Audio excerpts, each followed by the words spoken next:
안녕하십니까. 나무의사 김철응입니다. 나무와 관련된 이야기, 나무와 관련된 궁금한 이야기, 나무와 관련된 최신 정보를 담아서 여러분들과 함께하는 시간을 갖고 있는데요.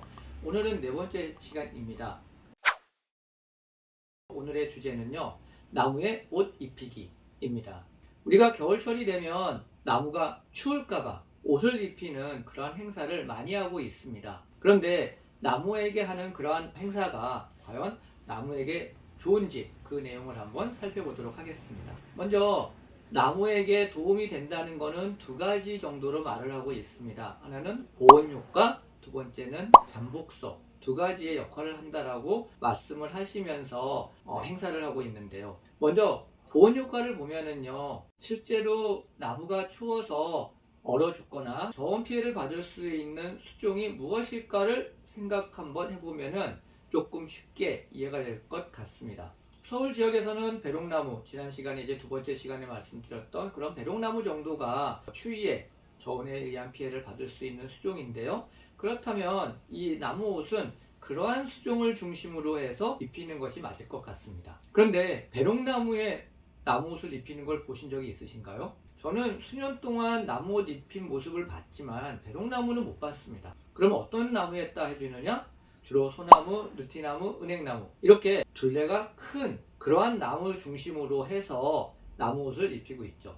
나무의 보온을 위해서라면은 배롱나무에 해줘야 되는데 정작 배롱나무는 해주지 않고 다른 큰 나무에다가 해주는 이유는 무엇일까? 한번 생각을 해보면은요, 이게 나무를 위하는 것이 아니라 사실은 사람의 시각, 경관을 위해서 하는 일이기 때문에 그렇다라고 생각이 되어집니다.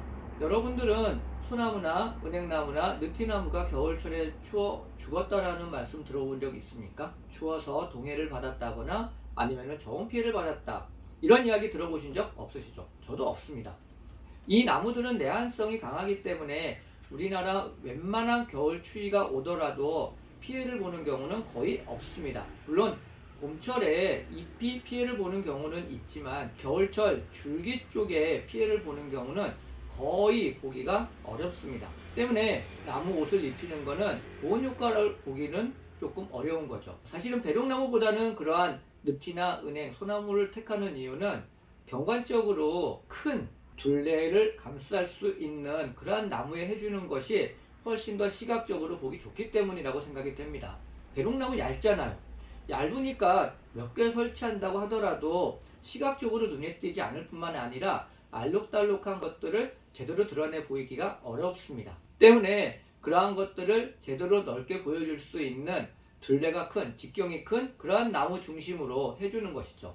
그러니까 실제로 나무를 위해서 하는 것이 아니라 경관을 위해서 경관 개선 사업으로서 나무에 옷을 입히는 것이 사실은 좀 더 옳은 이야기가 아닐까 생각을 합니다. 제가 굳이 이렇게 말씀을 드리는 이유는 많은 분들이 나무를 위해서 한다고 생각은 하지만 실제로 나무를 위하지 않는 그런 것들이 많습니다. 그래서 잘못된 것들은 고쳐나가는 것이 좋을 것이라고 생각되기 때문에 이렇게 말씀을 드립니다. 그래서 일단은 이 보온 효과는 큰 나무 중심으로 하는 그러한 상황 속에서는 효과가 없다 하려고 그러면은 진짜 필요한 배롱나무라든지 내한성이 약한 그러한 나무에게 해줘야 되는데, 그러한 나무는 대개 직경이 얇은 그런 특수성이 있어서 잘 하지 않을 겁니다. 두 번째는 보온성이 아니라면 잠복소의 역할을 한다라고 말씀을 하십니다. 잠복소라는 거는 나무 위에서 생활을 하던 해충들이 겨울철이 될 쯤 이렇게 기어 내려가는 과정에서 줄기에 이러한 헝겊이나 이러한 것들을 감싸주면은 그곳이 따뜻하니까 그곳에 몰려들겠죠. 이렇게 몰려든 그러한 상태를 봄철에 걷어서 불태워버리는 그러한 방제 방법을 말하죠. 근데 이 잠복소에 설치를 해서 활용할 수 있는 해충은 사실 손에 꼽습니다. 주로 솔라방 또는 미국 흰불나방을 대상으로 하고 있는 것이죠. 왜냐하면 생각해 보십시오. 겨울철이 다가오는데 나무 위에서 이렇게 기어다니는 유충 볼 수 있을까요? 아니죠. 이미 대부분 월동 상태로 들어갑니다. 그래서 늦은 시기까지 활동을 하는 그러한 해충을 대상으로 하는 것이 사실은 잠복소입니다. 그런 의미에서 오령충으로 월동을 지표면에서 주로 하게 하는 솔라방, 우리가 송충이라고 그러죠. 이 솔라방이 주 타겟이고요. 또 하나는 3하기를 거쳐서 나오는, 요즘에 3하기까지 나오죠.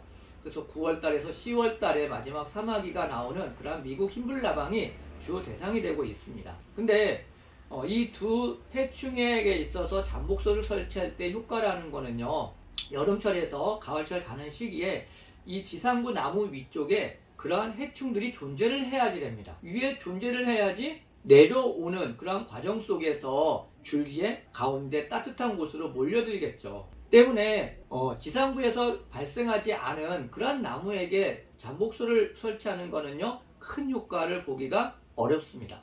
그런데 솔나방 같은 경우에는 최근 육지 내륙에서 찾아보는 게 굉장히 어렵습니다. 일부 산림 지역에서 나타나는 경우가 있긴 하지만은요, 생활권에서 이 솔나방이 나타났다 그러는 거 몇 년에 한 번씩 될 정도이거든요. 과거에는 국가적 차원에서 이렇게 방제를 했던 그러한 솔나방이 왜 지금은 그렇게 없어졌는지 아직 정확한 원인은 알려져 있지 않지만, 어찌되었건 내륙에서 솔나방을 볼 수 있는 기회는 거의 없기 때문에 솔나방을 대상으로 해서 잠복소를 설치한다, 이거는 그렇게 효율적이지 않은 것 같습니다.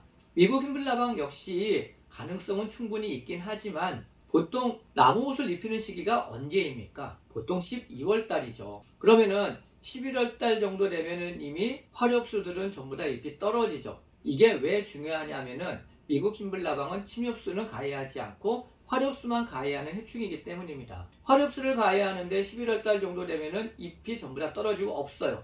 그렇다면은 이 위에 과연 이 미국 흰불나방이 있을까요? 없죠. 그러니까 11월 달 정도에 이미 다 내려가거나 줄기에 있거나 그러한 상태로 있기 때문에 12월 달에 나무옷을 입힌다고 하더라도 기어 들어갈 해충이 없다는 겁니다. 그러니까 시기가 너무 늦은 거죠. 만약에 이 나무옷이 잠복소의 역할을 하겠다 그러면은요, 10월 달 정도에 설치를 해줘야 되는 거죠. 그리고 또 하나는요, 여름철에 미국 흰불나방이나 솔나방의 피해가 있었던 지역, 있었던 나무를 대상으로 했을 때 효과가 있는 것이지, 그러한 것들이 없는 상태에서 하게 되면은요, 그 안에 들어가는 건 대부분이 거미류로 나타나고 있습니다. 그러니까 이 따뜻한 곳으로 겨울철 늦은 시기에 들어가는 것들이 거미가 굉장히 많다는 거죠. 거미가 익충입니까? 해충입니까? 익충이에요. 근데 그렇게 익충들을 잡아가지고 봄철에 불태워버리는 것은 오히려 환경적인 문제를 일으킬 수가 있는 것이죠. 그래서 실제로 나무에 옷을 입히는 것은 나무를 위하는 그러한 측면은 하나도 없다는 겁니다. 때문에 나무에 옷을 입힌다 그러면서 나무를 위한다라고 홍보는 하지 말아야 될 것 같습니다. 조금 더 정직해지자면요, 사람의 시각을, 경관적인 요소를 즐겁게 해주기 위해서 나무 옷을 입힌다 라고서 말을 하는 것이 맞는 것 같습니다.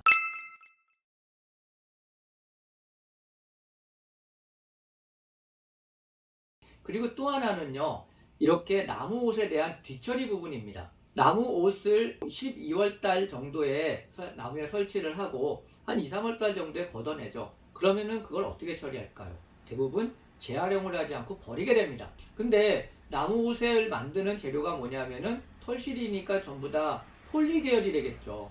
폴리 계열은 합성 섬유가 되겠고요. 그러면은 합성 섬유는 재활용이 잘 안 되죠. 거의 안 됩니다. 그러니까 실제로 불태워버리거나 다른 방법으로 없애야 되는데, 그러한 과정들이 전부 다 환경 오염을 일으키는 원인이 된다는 겁니다. 그러니까 나무를 위해서 만든 것들이 나무를 위하지는 않고 환경을 나쁘게 만드는 그러한 원인이 될 수가 있다는 겁니다.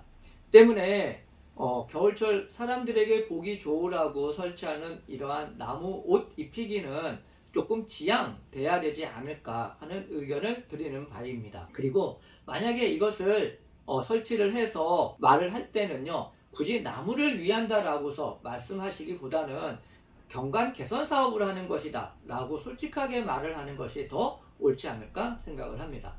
하지만 이렇게 나무 옷을 만드는 그런 분들이 의외로 많고, 그러한 것들을 되게 좋아하시는 분들이 많잖아요. 이러한 것들을 하지 말라 그러면은 또 섭섭해 하실 수도 있고, 그래서 한 가지 제안 드릴 수 있는 것은 이 나무 옷을 만드는 것이 아니라 사람이 입을 수 있는 옷을 만들라는 겁니다. 그래서 어린이나 어른들이 입을 수 있는 사이즈의 옷을 전부 다 털실로 만드는 아주 고인력이 들어가는 그러한 과정 아닙니까? 되게 정성이 들어가 있는 거죠. 정성이 들어가 있는 그러한 옷들을 겨울철 약간 어려우신 분들이라든지 아니면은 여러 가지 다양한 방면으로 여러 사람들에게 나눠주는 그러한 일을 하는 것이 어찌 보면은 훨씬 더 인간적이지 않을까 생각을 합니다. 그래서 제가 오늘 드리고 싶은 마지막 말씀은요, 겨울철에 나무에 입히는 옷은 나무를 위하는 것은 없다. 대신에 환경 오염을 일으킬 수 있다. 때문에 이러한 것들은 하지 않는 것이 좋긴 하겠지만, 만약에 해야 될 필요성이 있다면 나무보다는 사람이 입을 수 있는 그러한 옷을 만드는 작업으로 변형을 해서 하는 것은 어떨까 하는 내용을 한번 제안을 해드립니다. 네, 오늘은 겨울철 나무 옷 입히기와 관련된 내용으로 실제로 나무에게는 별다른 도움을 주지 않는 환경 오염을 일으킬 수 있는 이러한 작업이 조금은 지양되었으면 하는 생각에서 말씀드렸습니다. 마치겠습니다. 감사합니다.